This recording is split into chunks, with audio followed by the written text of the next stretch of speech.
Back to One is presented by the HBO original 100-Foot Wave, directed and produced by Chris Smith, currently available to stream on Max.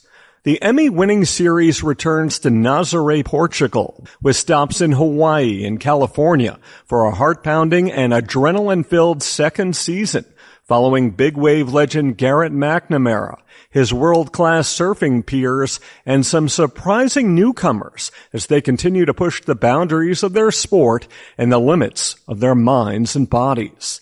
As much a story of personal relationships, longing, fear, and love, the series spans the 2021 and 21-22 big wave seasons, which began with the uncertainties of life under COVID-19 and ended with some of the largest swells of these surfers' careers.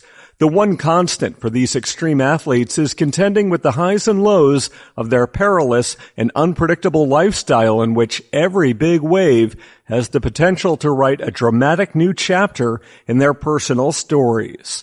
With a mix of intimate interviews, verite scenes, and personal achievements, as well as stunning aerial, water-based, and underwater footage from the Emmy-winning cinematography team, the series captures a world unlike any other. 100-Foot Wave is currently Emmy eligible for Outstanding Documentary Series. More at HBOMaxFYC.com. Part of what we do as actors is really give it up. You know, it seems like a very narcissistic or sort of showy kind of singular job, but in reality you are completely beholden to the people who give you the lines that you have to say and put you in the costumes that you wear and write the stories that you tell, and you know, here we are in a world that seems to be devaluing that creative process more and more every day, when you can type 3 words into a chatbot and something will spit out that is passable. But when you really see great writing that really transcends, like we had on Mad Men and like we had at the last season of that show, you understand that yes, that is a talent that is uniquely human, and that is something that doesn't exist in AI. It exists in the magic of what we do. Filmmaker Magazine presents Back to One with Peter Rinaldi. Jon Hamm is an actor. He sat down with me in New York City to talk about the work. Do you have a typical way that you like to begin your preparation process when you get a new character? You know, you were talking about it a little bit earlier, but I think that it's interesting, and it's taken me some time to learn this over the course of my career. Every actor has a different approach to a different style, a different process, a different approach, a different whatever word you wanted to use to describe it, but everyone is different. And you have to understand that. And it's part of what being a good director is, which is why John Slattery is such a good director, is understanding that Phil Hoffman is going to come at the job differently than I am, and Tina Fey is going to come at the job differently than Micah Stone is. It's like, it's a very specific thing, and it's somewhat indescribable. There are obviously certain things that carry over from person to person, but just understanding that we're all unique and individual is a big part of it. And it took me a long time. It took me probably 5 or 10 years in my career to not just understand, oh, people aren't just being dicks, or they aren't being difficult on purpose or whatever. That's just their process, and you have to respect that, because that's how they make their sausage, you know. And it's an interesting thing when that nickel finally drops and you go, oh, it's just, that's how they work it out, you know. And a lot of it is experience, honestly, and meeting people and working with people and understanding that there are a lot of different ways to get from here to there, and not everybody does it the way that you do it, and there's no shame, there's no judgment in that. You have to respect that and go, okay, well, let's see how you do it, and let's all get there in our own way. What do you need to feel okay on day one? Like, besides the obvious things, like knowing your lines and everything, like, is there a certain thing that you need all the time? For me, I think it's really about creating an environment where there is, you feel safe, obviously. You feel, you trust that the person knows what they're doing. Obviously, I've said this about directing. The director should be the person that knows the most about the movie, about every part of the movie. And that's more than the grip, and that's more than the gaffer, and that's more than the costume designer. They know all of it, or they should, or they're a bad director, honestly. So when we had a situation like coming on to Maggie Moore's, and I knew that Jon was so invested in this and was really on top of all of it, I walked in day one, and I was like, okay, I'm in good hands. And that's really all you want, is to be in good hands. Because you really are, you're walking and talking and doing a thing, and you're hoping that it's going to come together in some coherent and hopefully entertaining way. And if it doesn't, you look like an idiot. So you're really putting your trust in this person who is at the helm of the ship. And so that's really what it is. For me, what I need the most of anything is trust in the person that's running the show. A lot of people, I don't think, realize that you did 66 episodes of The Division before Mad Men. What did you learn from that much work on a show that helped you with something like Mad Men? Well, I did 66 episodes of The Division. I did 20-something episodes of Providence. I had done a few episodes here and there. I didn't even know that. So I was almost 100 episodes into my career before I started Mad Men. And that's the funny thing about, all of us, whether it's Jon, who had a pretty established career as well, but also like Lizzie Moss, Vinnie Kartheiser, Christina Hendricks. We'd all been kind of kicking around and doing jobs here and there. So we all kind of knew what was up, and we knew what this could turn into. But to your point, what doing all those episodes taught me was that the schedule of a television show, especially a 1-hour television show, is challenging. And we shot 22 episodes a year for 3 episodes of The Division. And it was a job. You showed up at 6 a.m. on Monday, and you got out at 10 o'clock at night on Friday, and it was every day. And I was low man on the totem pole, so I was not number 1 on the call sheet. I was number 7 on the call sheet, and I did not get the favorable scheduling. I didn't get anything really, but I loved doing it, and it taught me 2 things. It taught me, number 1, how to be responsible and show up and know your lines and all the sort of day one kind of things. But it also taught me that, like, it's a grind, and you have to prepare yourself physically to get through it. And you can't eat like crap, and you have to get good sleep, and you have to really pay attention to the temporal actualities of what being on set for 12 hours a day for 5 days a week is. I always wanted to ask you this. When you go into the last season of Mad Men, when there are the characters that you as an audience member put on a pedestal of, like, this is an amazing, iconic character, and now you created one of those, and everyone knows it, and everyone is anticipating this final season. How do you go into that and keep it alive in the way you need to keep it, or not be overwhelmed by this idea that everybody has an ownership of this person now, in a way? I think mostly you just take it as it comes, right? You can't get too far ahead of yourself. You can't get higher in your own supply. You can't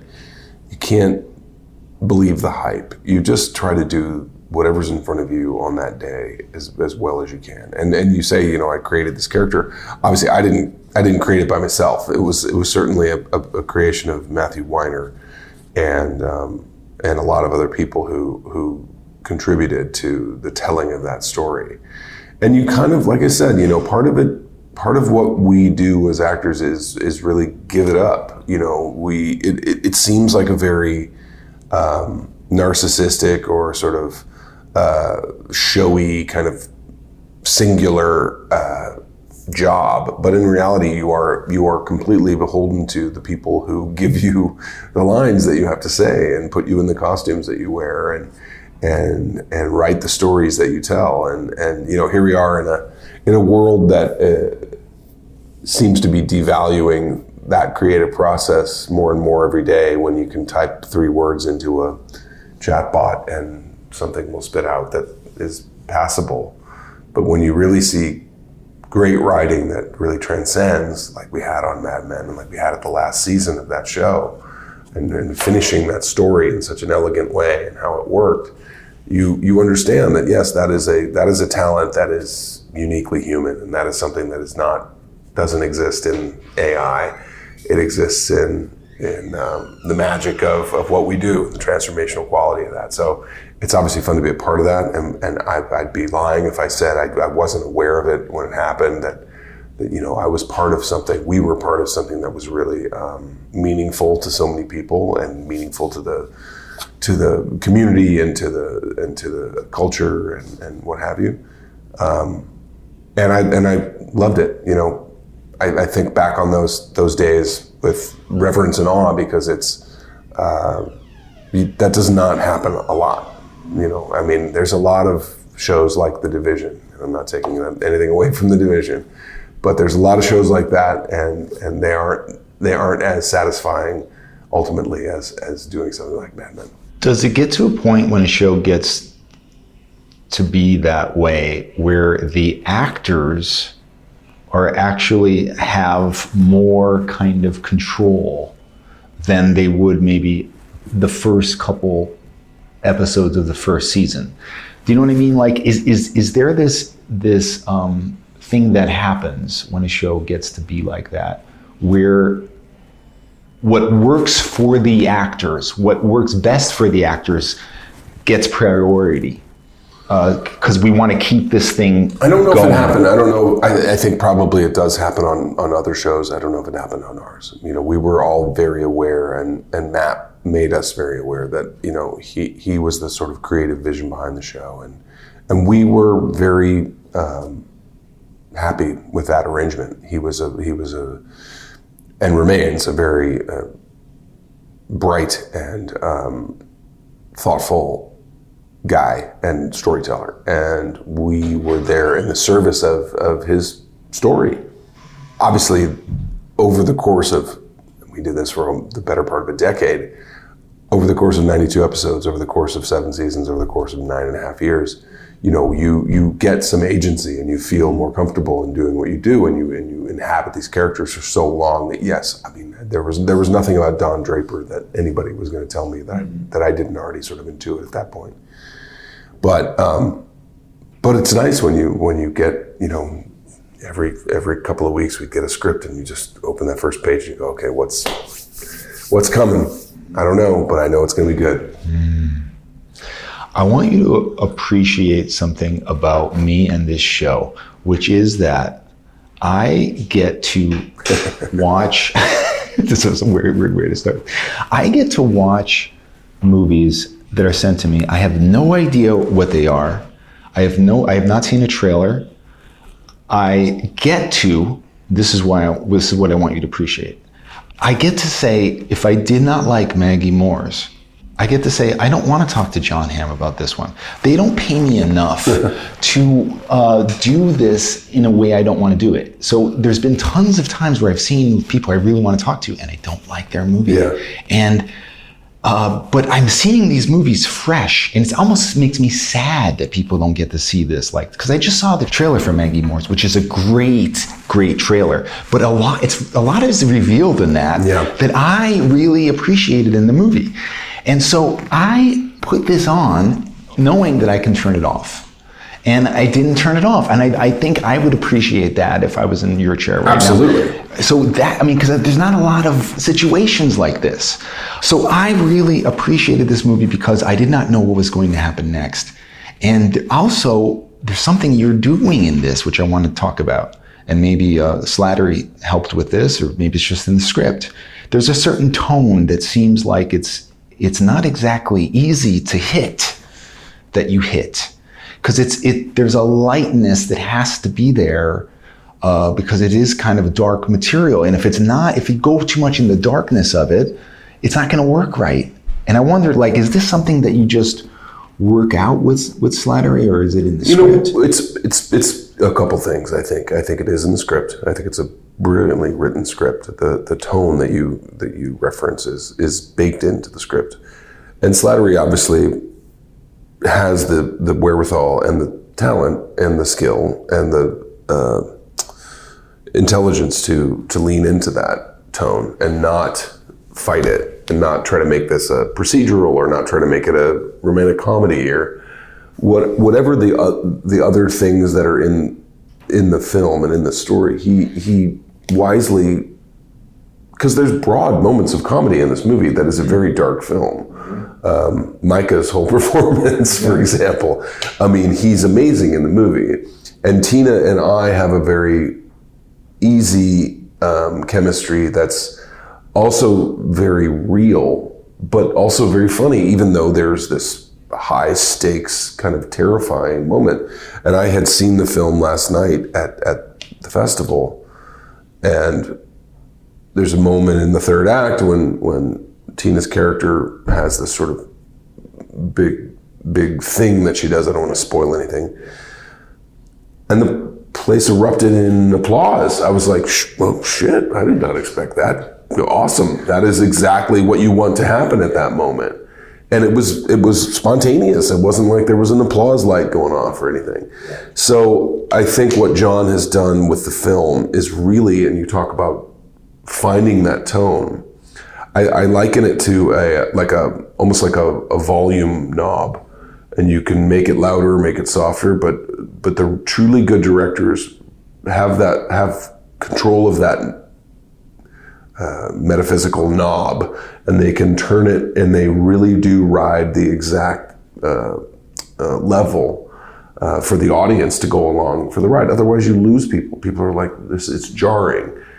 As you say, like if you watch a movie, and I had the same experience. I've been on film festival juries on a couple of occasions, where you get this incredible gift. You get to watch these movies that there's no trailer, there's no intro, there's no nothing other than hit play. Mm-hmm. And you get to watch them, and you just get to let them wash over you in real time. And some of them suck. Yeah. It's not easy to make a good movie. That's right. It's not easy to make a movie full stop, but it's really not easy to make a good one. And so the people that can, and the people that do make them, especially on a consistent level, which I think Jon has now proven, this is his second film. And I absolutely loved his first movie, God's too. Pocket. Yeah.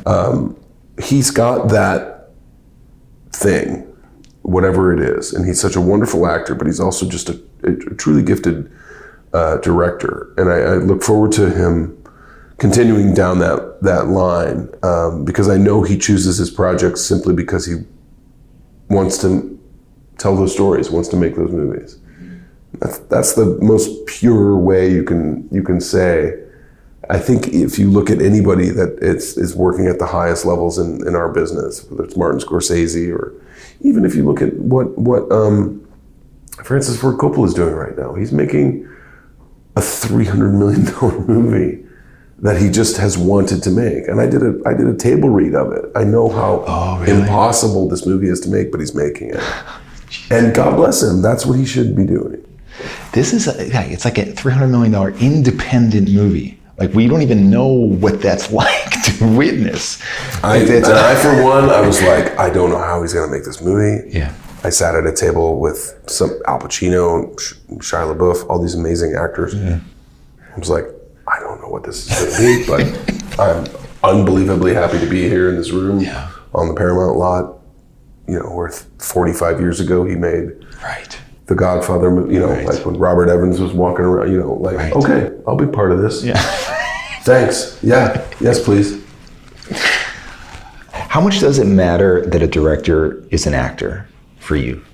I don't think it's necessary for sure. I think that there are, for example, and this just popped into my head. Edgar Wright is one of the best directors I've ever worked with, and he is not an actor.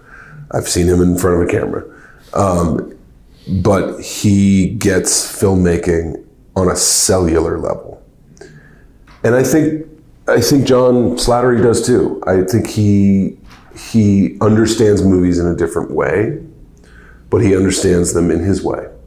And he's able to translate that into his style of filmmaking. And Edgar's style of filmmaking is radically different than John's, but they're both excellent filmmakers. I think if you look at somebody like Bill Hader, I think Bill he's a wonderful actor and he's a wonderful filmmaker. Right. So you can go down the line. Steven Spielberg, probably not a great actor, but man, he can make a movie. Bong Joon-ho, I don't know if I want to see him, emote. So it's a different skill set, but they're so intertwined in such a way that there can be, and I've directed my fair share of things. I don't have the love. There's one project that I may direct coming down the line, but I don't have the love and the wherewithal. When I look at somebody like Ben Affleck, who I love, who I think is a phenomenal director, he has the mental capacity and the love to really want to put the energy out there to do that and tell that story. And I watched him on The Town. I watched him like a hawk. I was like, man, you're working triple time on this thing because you clearly want to do it. And it was inspiring. I enjoyed the shit out of it. I love his films. I think he's a phenomenal filmmaker. And look, the proof is in the pudding. He's made some great movies. I remember when I first discovered that you were funny, and it was it was an interesting thing because, and I think that I felt like it's more than just me, like everybody was feeling this, where it's like discovering something else about somebody that is so, it's not just like somebody being funny for a second. We see the muscle that is there in you, you know what I mean?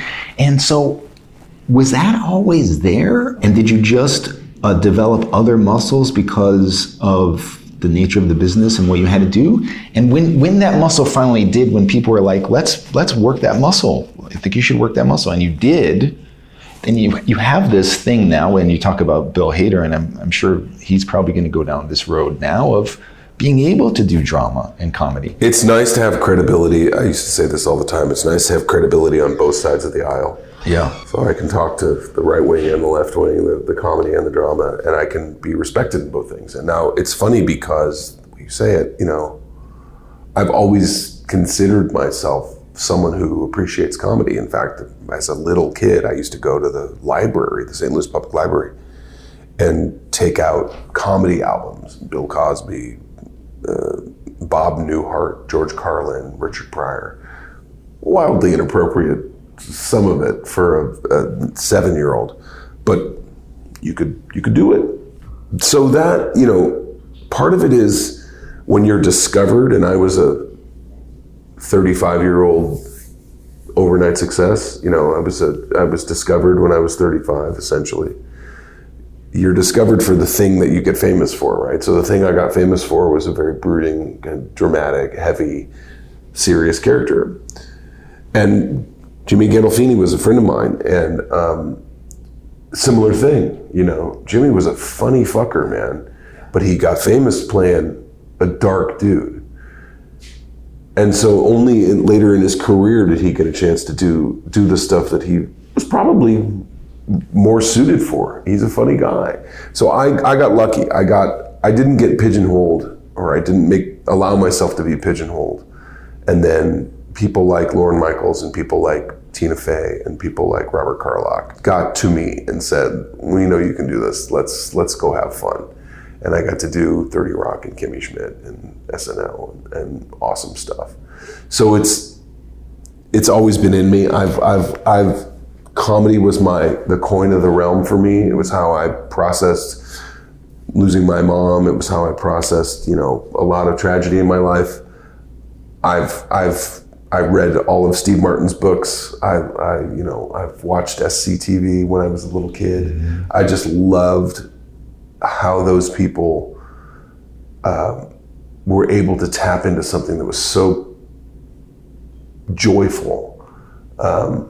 That's always been something I'd love to do. I just happen to be good at making people feel other feels as well. Jon Hamm, we need more time. I want you to come back on this show, please. I'd love to. Yeah, good times. Back to One is a production of Filmmaker Magazine, which is a publication of The Gotham, formerly IFP. Listen to back episodes of this podcast at filmmakermagazine.com or wherever you get your podcasts.